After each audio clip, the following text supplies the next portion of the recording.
এক গ্রামে ছিল একটা ছোট তরমুজের বীজ। বীজটা খুবই আশাবাদী ছিল।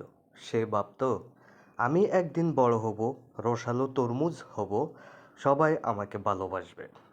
বীজটা ধৈর্য নিয়ে অপেক্ষা করতে লাগলো। একদিন এক কৃষক তাকে মাটিতে পুঁতে দিল।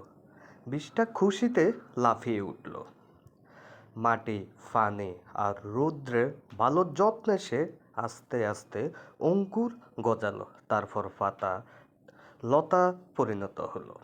সময়ের সঙ্গে সঙ্গে তার ভিতরের জন্ম নিল একটা গোলগাল সবুজ তরমুজ। তরমুজটা যত বড় হচ্ছিল ততই গর্বে ভরে উঠছিল। সে ভাবছিল, আমি এখন অনেক শক্তিশালী। আমি পাকা হলে সবাই আমার স্বাদ নেবে। অবশেষে একদিন কৃষক তাকে তুলে বাজারে নিয়ে গেল। বাজারে এক ছোট্ট ছেলে মায়ের হাত ধরে এসে বলল, মা, ওই তরমুজটা নিও, ওটা সবচেয়ে সুন্দর দেখাচ্ছে।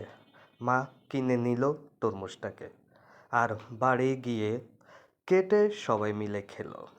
তরমুজটা খুশি ছিল, কারণ সে তার জীবনের স্বপ্ন পূরণ করতে পেরেছে সবাইকে খুশি করার মাধ্যমে।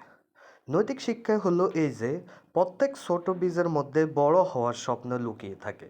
সঠিক যত্ন পেলে সবাই স্বপ্ন সত্যি হতে পারে।